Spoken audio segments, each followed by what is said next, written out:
राजनाथ सिंह ने कह दिया कि देश का अपमान है।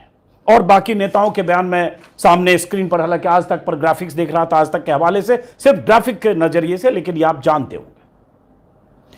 राजनाथ सिंह ने कहा देश का अपमान किया। अनुराग ठाकुर तो बड़ बोले हैं, गोली मारो सालों को वाले केंद्रीय मंत्री, सूचना प्रसारण मंत्री, उनका बयान आया ही, देश को बदनाम किया। पीयूष गोयल, देशद्रोह का केस चले। पीयूष गोयल मोदी सरकार के बहुत खास 8-10-7 मंत्रियों के जो समूह है उसका हिस्सा है। स्मृति ईरानी वो राहुल गांधी के खिलाफ बोलती रहती हैं, उनका बयान आया। जिसने गुलाम बनाया उनसे मदद मांगी। प्रहलाद जोशी भारत की संप्रभुता पर सवाल उठाए। किरण रिजिजू विदेश में देश को गाली दे रहे हैं। ऐसे मंत्रियों के बयान आए तो राहुल गांधी यही तो कह रहे हैं, ठीक है आपने मुझ पर आरोप लगाए, अब मुझे बोलने दो।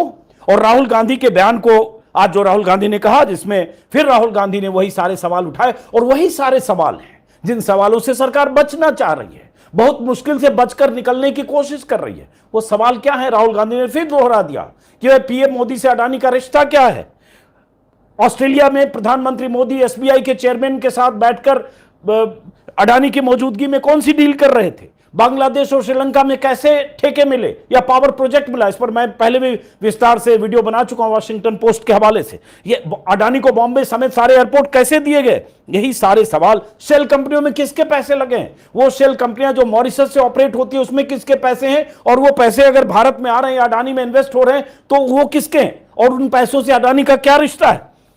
पीएम से अडानी का क्या रिश्ता है? ये सारे सवाल पूछते हुए राहुल गांधी ने कहा कि मैं यही चाहता हूं कि मुझे अपना पक्ष रखने को मौका मिले, और अगर नहीं मिलता है तो मैं समझूंगा कि मेरी आवाज को बंद किया जा रहा है। मतलब तो यही है।